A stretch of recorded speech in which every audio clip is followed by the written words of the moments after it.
नमस्कार माझ्या प्रिय मित्रमैत्रिणींनो, आज हरितालिका तृतीया, त्यानिमित्त आज आपण हरितालिका व्रताची कथा ऐकणार आहोत। एके दिवशी शंकर पार्वती कैलास पर्वतावर बसले होते। पार्वतीने शंकरांना विचारलं, महाराज, सर्व व्रतांमध्ये चांगलं असं व्रत कोणतं? श्रम थोडे आणि फळ पुष्कळ असेल असे एखादं व्रत आपण मला सांगा। मी कोणत्या पुण्याईने आपल्या पदरी पडले हेही मला सांगा।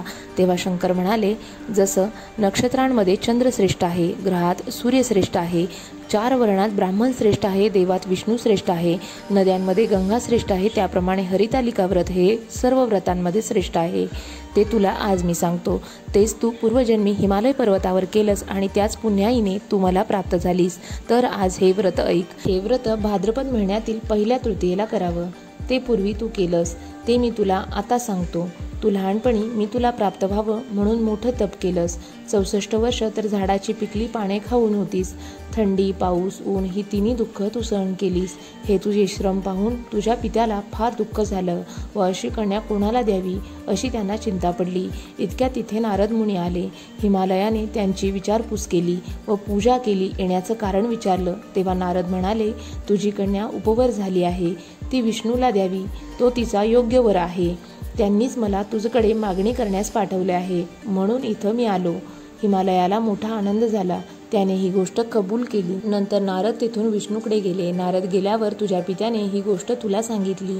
ती गोष्ट तुला रुचली नाही, तू रागवलीस। असं पाहून तुझ्या सखीने रागवण्याचं कारण विचारलं तेव्हा तू सांगितलंस, महादेवा वाचून मला दुसरा पती करायचा नाही असा माझा निश्चय आहे।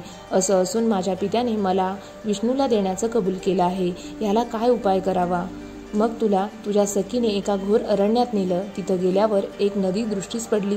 जवळच एक गुहा आढळली। त्या गुहेत जाऊन तू उपवास केलास। तिथं माझं लिंग पार्वतीसह स्थापित केलंस, त्याची पूजा केलीस। तो दिवस भाद्रपद शुद्ध तृतीयेचा दिवस होता। रात्री जागरण केलंस, त्या पुण्यानं इथलं माझं आसन हललं। नंतर मी तिथे आलो, तुला दर्शन दिलं आणि वर मागण्यास सांगितलं। तेव्हा तू म्हणालीस, तुम्ही माझे पती व्हावं, याशिवाय दुसरी माझी इच्छा नाही। नंतर ती गोष्ट मी मान्य केली। पुढे दुसऱ्या दिवशी ती व्रतपूजा विसर्जन केलीस। मैत्रिणीसह त्याचं पारायण केलंस। इतक्यात तुझा पिता तिथे आला। त्याने तुला इकडे पळून येण्याचं कारण विचारलं। मग सर्व हकीकत तू त्यांना सांगितलीस। पुढे त्यांनी तुला मला देण्याचं वचन दिलं। तुला घरी घेऊन गेले। मग काही दिवसांनी चांगला मुहूर्त पाहून मला अर्पण केली। अशी या व्रतानं तुझी इच्छा पूर्ण झाली। याला हरितालिका व्रत असे म्हणतात।